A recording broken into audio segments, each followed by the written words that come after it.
Picture this.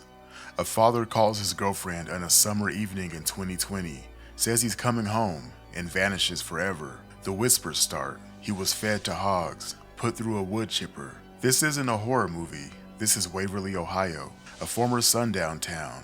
Or is it currently a sundown town? I guess we'll see. A young college student with a bright future drives to a meeting and disappears. His body is found in a river weeks later, missing organs, and the authorities call it a drowning, but his mother knows better. The autopsy photos tell a different story. This is LaSalle County, Illinois. A man accepts a ride from three random men on a summer night in Texas. He thinks he's getting a lift home. Instead, he becomes part of one of the most horrific crimes in modern American history. So brutal that seasoned investigators couldn't stomach the crime scene. These aren't isolated incidents from the Jim Crow era either. These happened in 2020, 2021, and 2018, and they all happened in or near places with one thing in common: they were sundown towns. If you look at a map of sundown towns across America, and yes, there's an actual map documenting thousands of them, you'll see they're everywhere: north, south, east, west. Small towns, suburbs, even neighborhoods in major cities, places where for decades we knew one simple truth: don't let the sun set on you here. The signs are gone now, but ask yourself, did the hatred behind those signs disappear too, or did it just learn to hide better? Today we're telling three different stories, and they won't make you question everything you knew about modern America, because let's be honest, you already know this stuff. You already know what happens in these towns. These are the stories of Raymont Earl Willis Jr., James Byrd Jr., and Jelani Day. Three men, three mysterious unalivings or disappearances, three families still searching for answers. Hello strangers, welcome back to the Strange Bar and Grill. I'm your host, JP. Today we'll be discussing sundown towns. While researching a previous video, I came across a map of sundown towns, and it was just shocking by how many there are in America. And I might turn this into a series, so if you want to hear more of these cases, then make sure to let me know in the comment section, and make sure to watch until the end. But I also got some homework for y'all to do. I'll leave that link to the sundown map in the description. After you watch this video, let me know if your city's on that list. But let's jump right in.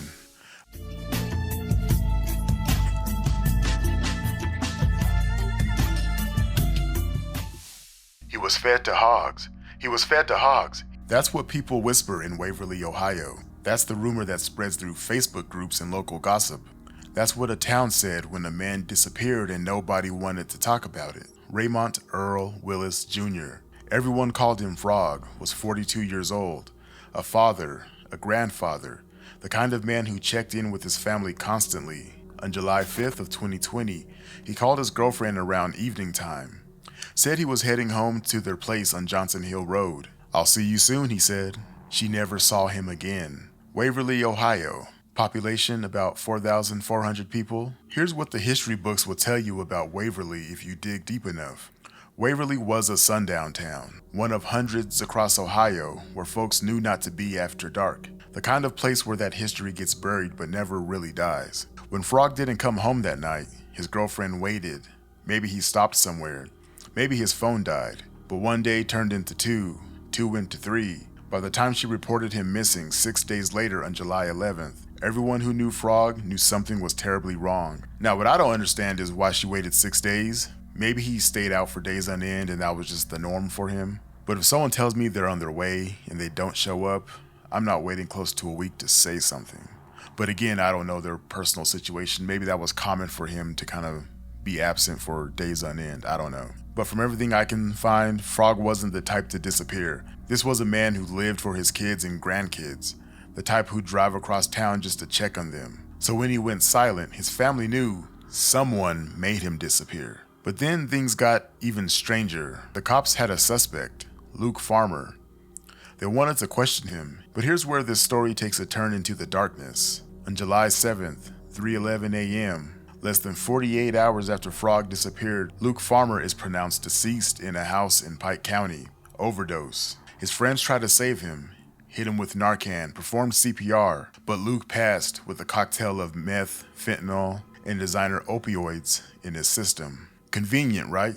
The one person who might have answers dies before police can question him. And then the whispers started. People started talking. Some claimed to know people who knew people. The stories were horrific. Frog had been put through a wood chipper, fed to the hogs on a farm outside town. His body would never be found because there was no body to be found. And now, I need to be clear that these are just rumors, unverified. The kind of stories that spread in small towns when people are scared to say what they really know. Here's what's not a rumor. Raymont Earl Willis Jr. has never been found. No body, no crime scene, no arrests. In Facebook, his family still posts. They still ask for information. They still beg anyone who knows something to come forward. And in the comments, you see it. People who want to talk but are afraid. People who say, I heard something, but I can't say it here.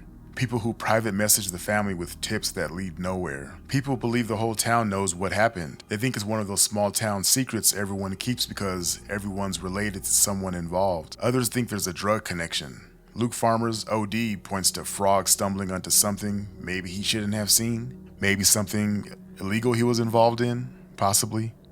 But there's another theory that keeps coming up, especially from folks who know the area. They point to Waverly's history. They talk about how even in 2025, there are places in that town where black folks know not to go. They mention other incidents, travelers who got run out of town, families who try to move there and suddenly found reasons to leave, all because the color of their skin. As one Facebook commenter put it, y'all acting surprised a black man disappeared in a sundown town.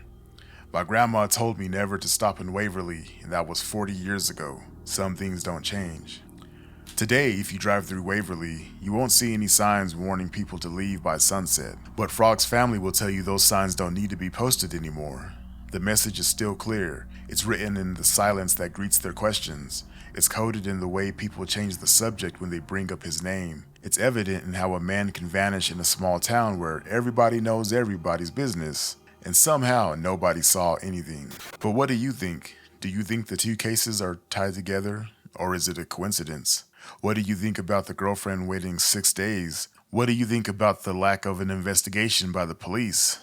I mean, the main suspect passed away, but they didn't question his family and friends? That seems kind of odd. I think they're slacking on this case. It may be because they don't care. Maybe because they know it's a cover-up.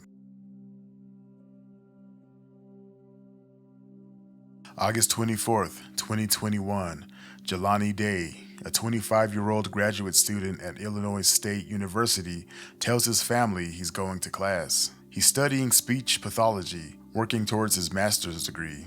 He's brilliant, focused, going places. He never makes it to class. What happens next is a maze of contradictions, mishandled evidence, and a river that may have swallowed the truth. Jelani was last seen in Bloomington, Illinois, but his car turns up 60 miles away in Peru, Illinois, near the Illinois River. Why would a graduate student with classes to attend drive an hour away to a random town? Nobody has a good answer. September 4th, 11 days after he disappeared, Jelani's body is found in the Illinois River. But here's where this case turns from a tragedy into something dark. The official cause of death, drowning. The authorities essentially suggested he went for a swim and couldn't make it back. But Jelani's mother, Carmen Boldenday, saw the autopsy photos and what she saw didn't match a drowning. According to family advocates and supporters, Jelani's body showed signs of violence, things that didn't line up with simply drowning, missing organs that couldn't be explained by decomposition alone. The family's description painted a picture of something far more violent than an accidental drowning. Peru, Illinois sits in LaSalle County, and if you know your Sundown town history, that name should ring bells. LaSalle County had multiple sundown towns, places where, for generations, people knew not to stop. Anna, Illinois, one of the most notorious sundown towns in America, is just a few hours south. The whole region has a deep, ugly history of exclusion. People aren't buying the official story because things just don't add up here. A young man with everything to live for doesn't just drive to a random town and jump in a river, and he definitely doesn't remove his organs before he does it. The theories in these communities vary, but they share common themes. Some believe, and this is speculation, that Jelani saw something he shouldn't have. Others think he was targeted for being a successful young man in the wrong place. Still others point to the string of mysterious deaths of young black men found in rivers across the Midwest and wonder if there's a connection. Plus the fact he was missing organs. All of it just seems off. And again, that's all speculation, of course, but what's not speculation is how the investigation was handled. Jelani's family had to fight for every piece of information. They had to push for searches to continue when authorities wanted to scale back. They had to demand answers to basic questions like, why did it take so long to identify his body? Why were his organs missing? Why was evidence in his car mishandled? And of course, they got no answers to those questions. His mother, Carmen, became a force on social media. She didn't just ask questions, she demanded answers. She called out the investigators by name. She held press conferences. She refused to let her son become just another missing man forgotten by the system. The Reddit threads about Jelani's case go deep. Users have compiled timelines, mapped out the locations, analyzed the inconsistencies in the official reports. They've noted how many young black men have been found in rivers under suspicious circumstances, not just Illinois, but across the Midwest. In the piney woods of East Texas, there's a small town called Jasper where everyone knew James Byrd Jr. They knew his laugh first, infectious and booming, echoing from the greater New Bethel Baptist Church where his father served as deacon. They knew his voice, singing at birthday parties and funerals, doing impersonations that could make anyone smile. At 49 years old in June of 1998, James was the family comedian, the protector, the one who could sell anything with his charismatic personality. But James Byrd Jr. was also a man trying to rebuild his life. After years struggling with alcoholism and multiple incarcerations, he returned to Jasper in 1996, joined Alcoholics Anonymous, and was working to become the man his 3 children deserved. A fall had left him disabled and unable to drive, so he walked everywhere in this town of 8,000 people. Saturday night, June 6, 1998, James spent the evening at family parties, socializing, being the life of the party as always. And around 1 a.m. on June 7th, he began his familiar walk home along Martin Luther King Boulevard. It would be the last walk of his life. A gray pickup truck pulled alongside him. Inside were 3 men, 23-year-old Sean Allen Berry, the driver who knew James from around town, 24-year-old John William King, a longtime friend of Berry's covered in white supremacist tattoos, and 31-year-old Lawrence Russell Brewer, King's prison associate and fellow white supremacist. They offered James a ride, and he accepted, not knowing what they were. What happened next in the woods off Huff Creek Road was so brutal that even experienced investigators struggled to process the evidence. The 3 men, James with baseball bats, sprayed black paint in his face on him while hurling racial slurs, then chained his ankles to the back of their truck. For nearly 3 miles, James Byrd Jr. was dragged down a country road while still conscious, trying desperately to keep his head up as his body was by the asphalt. His front ribs were, his knees, feet, and buttocks were worn down to the bone. When his body finally hit a concrete culvert, his head, right arm, and shoulder were from his torso, but the dragging continued for another 1.5 miles. When investigators found the scene Sunday morning, they discovered 81 separate body parts scattered along the route. The 3 men had dumped James's remains outside an African-American cemetery, a final act of contempt. Sheriff Billy Rouse initially thought it was a hit-and-run accident, but the evidence told a different story. One that would force America to confront the reality that lynching hadn't ended with the civil rights era. The killers made crucial mistakes. A wrench inscribed with Berry was found at the scene. A cigarette lighter engraved with and Possum, John King's prison name, was discovered nearby. DNA evidence from cigarette butts linked all 3 men to the crime. Most damning of all, King and Brewer were covered in racist tattoos depicting scenes, symbols, and imagery. By 1999, all 3 men had been tried and convicted. King and Brewer, the white supremacist ringleaders, received death sentences. Berry, who cooperated with police, showed so-called remorse, got life in prison. In jailhouse letters, King expressed pride in the crime, writing that, We have made history and shall die proudly remembered. The case sparked the first federal hate crime legislation bearing a victim's name. The Matthew Shepard and James Byrd Jr. Hate Crimes Prevention Act was signed by President Barack Obama in 2009. James's sister, Luvon Byrd Harris, founded the James Byrd Foundation for Racial Healing, but she also spoke a painful truth about her brother's legacy. We can't just say that what happened to James is another day in Jasper. As of now, we are on our own to keep his memory alive.